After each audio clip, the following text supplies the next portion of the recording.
In The Great Gatsby, Fitzgerald writes of life in 1920s America, "I was within and without, simultaneously enchanted and repelled by the inexhaustible variety of life." This line captures the emotional and moral paradox of life in 1920s America, and more, the individual feeling of being seduced by and disillusioned with the modern world.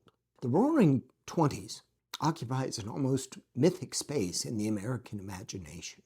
It glitters with sequin dresses and jazz horns, champagne glasses raised in Art Deco ballrooms, and the heady optimism of a country that believed it had finally mastered modernity. Unlike the term the Gilded Age, for which we thank Mark Twain and Charles Dudley Warner, from the title of their satirical novel of the period from 1870 to 1900, the origin of the term Roaring Twenties is harder to pin down. The era was called the Roaring Twenties due to the exuberance, economic prosperity, and dramatic cultural changes that contrasted with the post-World War I period before. The name reflects a period of rapid technological advancement. New forms of entertainment like jazz music, films, automobiles, and a flapper culture that rejected traditional moral standards, all of which created a sense of lively, roaring energy. We can, however, thank an author for the era's other descriptor, the Jazz Age. The term Jazz Age was popularized by author F. Scott Fitzgerald in his 1922 collection of short stories, Tales of the Jazz Age. Yet, this glittering image, whether it's Jazz Age or Roaring Twenties, was never the whole truth. Beneath the sound of jazz and the glow of electric advertising lay an economy built on debt, a nation divided by class, race, and region, and a people uncertain about the moral costs of their newfound freedom. For context, it's important to remember that the Roaring Twenties did not emerge out of nowhere. It erupted out of the silence that followed the guns of World War I. When the armistice was signed in 1918, the world had lost more than 16 million lives. And the United States, though spared the physical devastation of Europe, was spiritually shaken. Returning soldiers came home to a country uncertain of what victory meant. They had seen the mechanized horror of modern war, only to return to economic hardship, racial unrest, and a nation struggling to redefine itself in peace. The influenza epidemic of 1918 and 1919 compounded this trauma, killing thousands of Americans and leaving behind a deep sense of fragility. For many, the 1920s became a conscious attempt to escape the darkness of the previous decade. Young people sought pleasure and meaning in new forms through music, automobiles, dance, and fashion, as if the modern age itself could heal the wounds of war. This is why the decade's obsession with youth and energy carried an undertone of defiance. Every jazz song, every wild Charleston was a small rebellion against the memory of World War I. The war had made the United States the world's new economic power, Europe's creditor instead of its debtor, and its industries now focused on households, not battleground. The prosperity of the 1920s was neither universal nor inevitable. It rested on three intertwined engines: technological innovation, mass production, and consumer credit, each as powerful as they were perilous. Henry Ford's assembly line became the decade's gospel. The automobile embodied the promise of speed and self-direction. Cars rolled off factory floors in Detroit at astonishing rates. By 1929, 9 automobiles existed for every 10 families in the United States. They reshaped not only travel, but imagination. Lovers courted in roadsters, families picnicked beyond the cities, and teenagers discovered a new kind of independence. Yet the Ford miracle masked fragility. Most purchases depended on buy now, pay later credit. When wages stagnated, debt rose. Industrial profits soared, but the workers who built America's cars could rarely afford the very machines they produced. The 1920s witnessed a dramatic transformation in how Americans paid for the American dream. For the first time, middle-class families embraced credit as a normal part of daily life, replacing the old ethic of thrift with a new faith in installment buying. Department stores, automobile companies, and furniture retailers offered easy payment plans that allowed customers to enjoy modern conveniences immediately and worry about the costs later.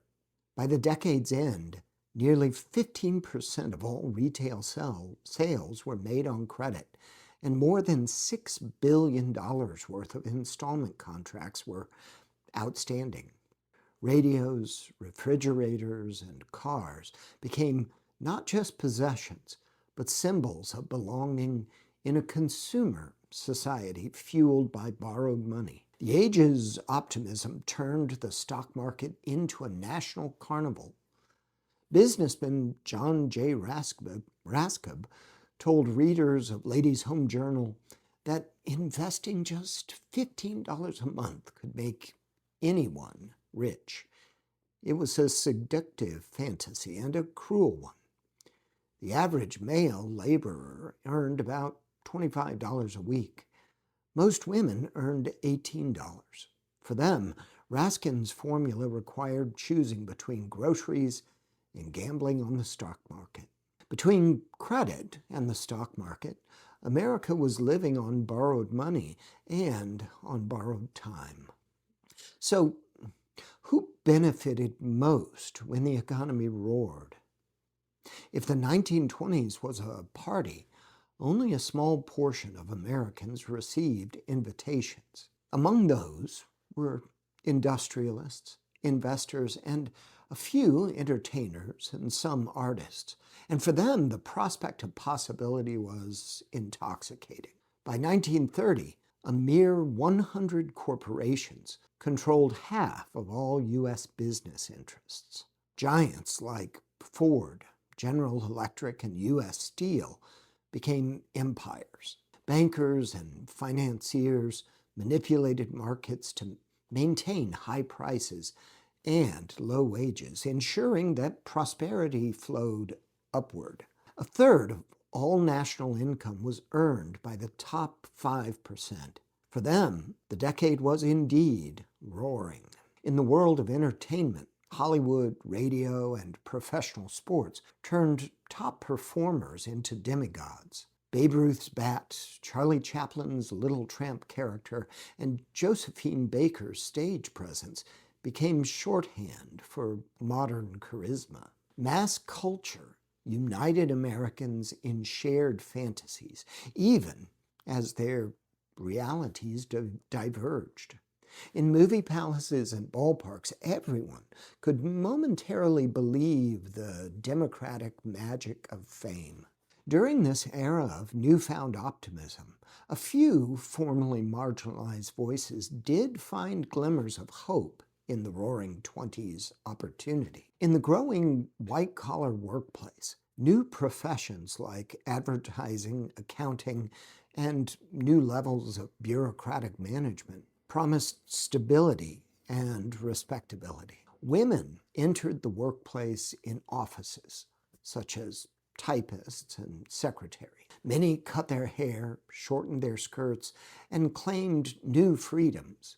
Yet those freedoms were uneven. A shopgirl's paycheck rarely covered rent, and marriage often meant trading the typewriter for the kitchen. Still, the image of the independent, modern woman, the new woman, became a cultural icon, a symbol of change that unsettled traditionalists and thrilled reformers.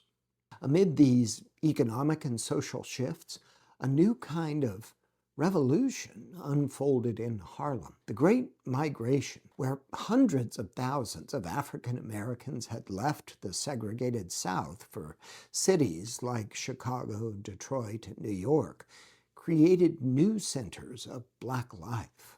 Harlem, only 3 square miles, drew nearly 175,000 African Americans, from unskilled laborers to an educated middle class, determined to forge a new identity as free people. Out of this convergence arose what philosopher Alan Locke called the new Negro, a confident generation that turned struggle into creativity and social disillusionment into pride in cultural identity. Between World War I and the mid-1930s, Harlem became the epicenter of American culture, alive with Black-owned publishing houses, cabarets, and jazz clubs. Writers such as Langston Hughes, Zora Neale Hurston, and Countee Cullen crafted literature that celebrated the Black experience in all its complexity. Musicians like Duke Ellington and Louis Armstrong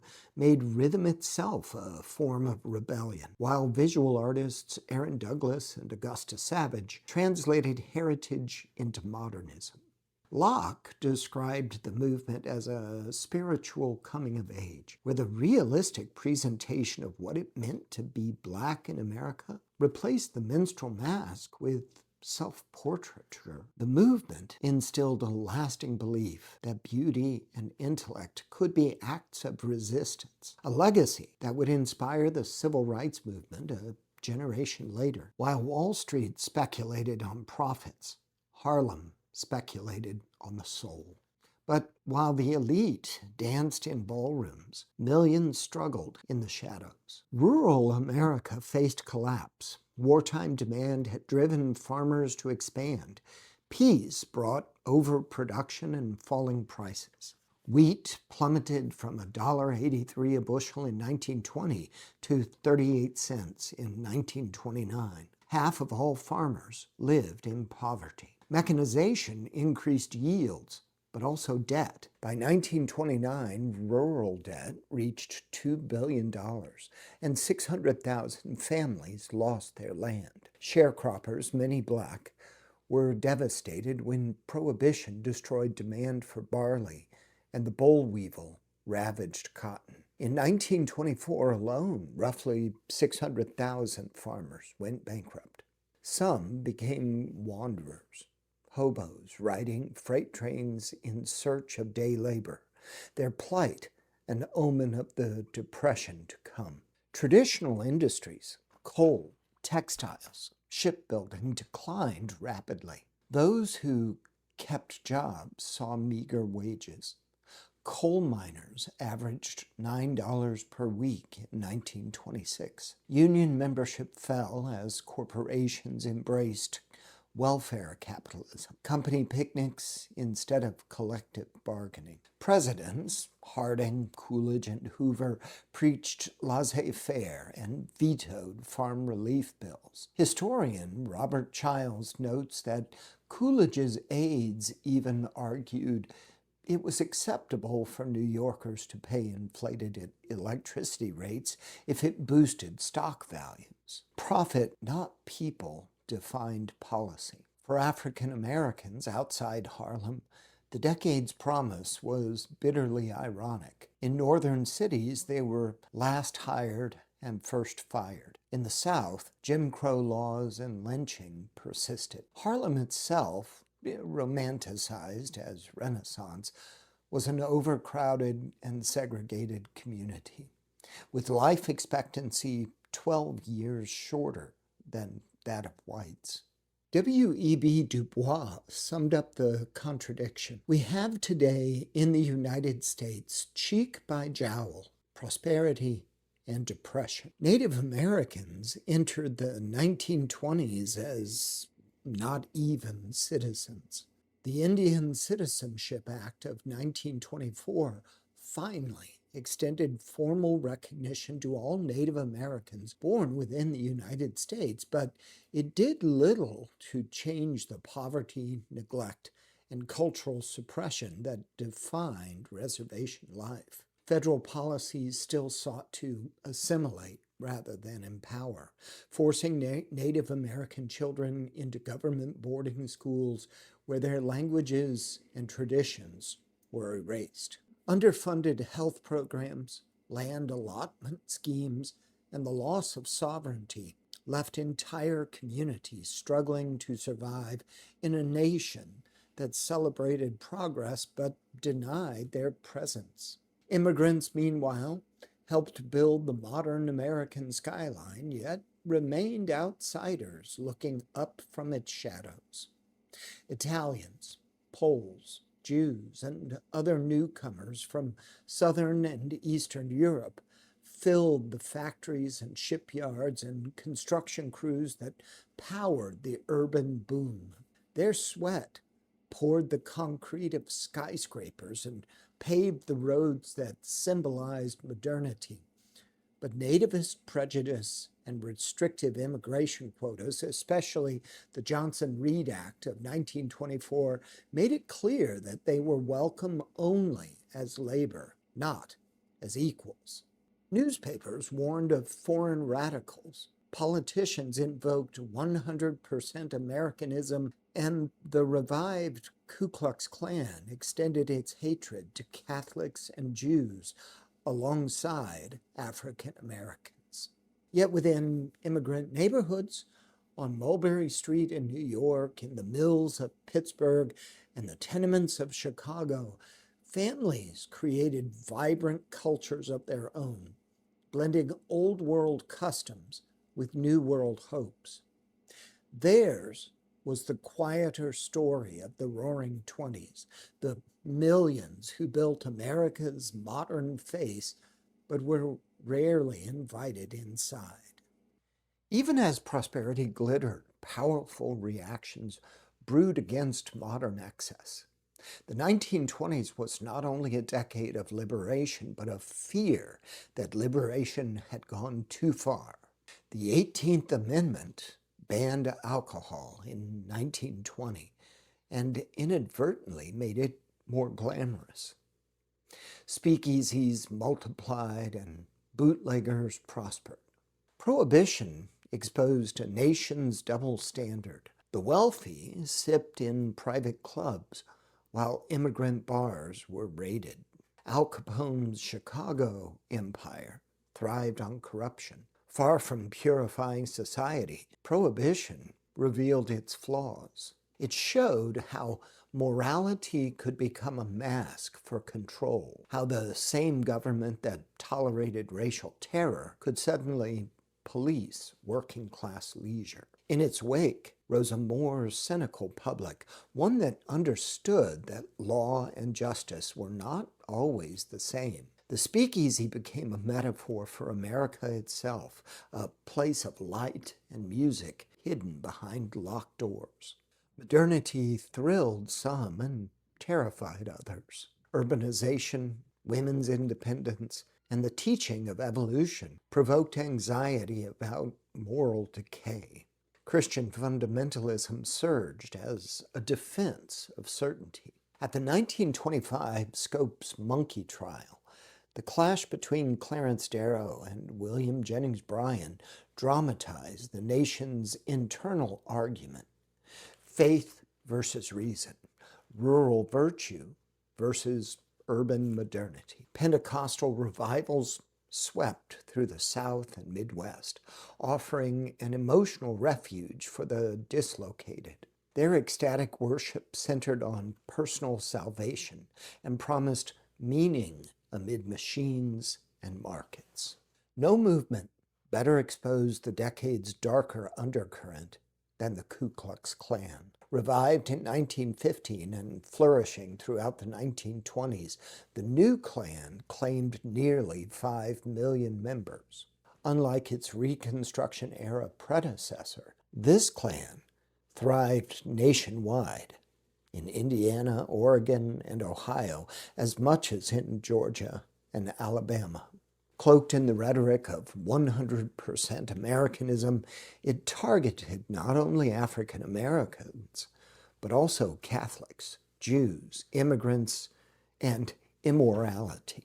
Parades, cross-burnings, and political rallies merged Protestant piety with vigilantism. As historian Becky Little notes, while the wealthy, urban elite celebrated Jazz-age freedoms, Black Americans and immigrants faced violence from the newly revived Ku Klux Klan. Its popularity revealed how fear of change could masquerade as patriotism. If the Klan represented the pull of reaction, the flapper embodied rebellion. With bobbed hair, rolled stockings, and cigarette in hand, she defied the Victorian script. Her dance steps, like the Charleston, seemed to beat time against tradition itself.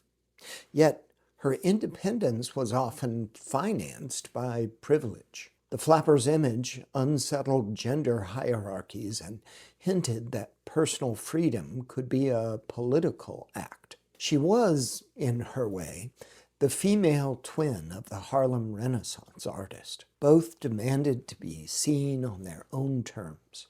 The 1920s did not merely reshape wealth, it reshaped the soul. Advertising replaced sermons, promising redemption through consumption. Billboards and magazines offered a new secular scripture. Happiness could be bought on credit. Radios sold not just products, but dreams of belonging. In this atmosphere, the nation's moral vocabulary shifted from duty and thrift to excitement and desire. Stuart Chase warned that the prosperity myth was a cruel illusion, a rate of advance rather than a state of affairs. The jazz band's syncopation mirrored a deeper restlessness, a people trying to improvise meaning amid noise. Churches denounced flappers, preachers railed against jazz, yet even in condemnation, they acknowledged its power. The age's glitter hid a quiet anxiety. What happens when the old rules no longer bind and the new ones are written by advertisers? As the History Channel reminds us, for many Americans, particularly farmers, workers, and racial minorities, the Depression effectively began years before 1929. So why do we still call the 20s roaring? Because we remember the music, not the silence that followed. The decade's imagery, flappers, jazz, Art Deco skylines, that offers America a flattering mirror, youthful, creative, self-invented. Nostalgia edits out the poverty lines and the picket line. Hollywood later turned the 1920s into pure spectacle, from Singin' in the Rain and Some Like It Hot to Baz Luhrmann's glittering Great Gatsby. Fitzgerald himself saw through the glamour. Gatsby's mansion, his parties, his longing for the green light across the bay. These are metaphors for the national psyche. The true roar of the 20s was not just jazz, it was the clamor of a nation inventing itself, unsure whether it was ascending or unraveling. Fitzgerald's narrator in The Great Gatsby stood at a party and felt both awe and alienation. I was within and without. So were the Americans of his age, entranced by abundance, haunted by emptiness. The duality is why the 1920s still speaks to us. We too live amid glittering screens and widening gaps, still chasing our own green lights across the bay. Like The Great Gatsby and HBO's The Gilded Age, the Roaring Twenties still beckon for our attention with their surface beauty, the pearls, the jazz, the shimmering skylines. It's tempting to stop there, to remember only the parties, the fashion, and the mansions that defined the age of excess. But history rewards those who dig deeper. If we choose to do so, we can learn from the past. We can see in those mirrored halls not just glamour, but warning. How optimism can shade into blindness, and how progress without empathy can harden into privilege. Looking at the Roaring Twenties and the Gilded Age becomes more than nostalgia. It becomes a lesson in seeing clearly. To study these eras is to look past the glitter and glimpse ourselves, still within and without, still enchanted and repelled, still learning how to turn history's noise into understanding and change.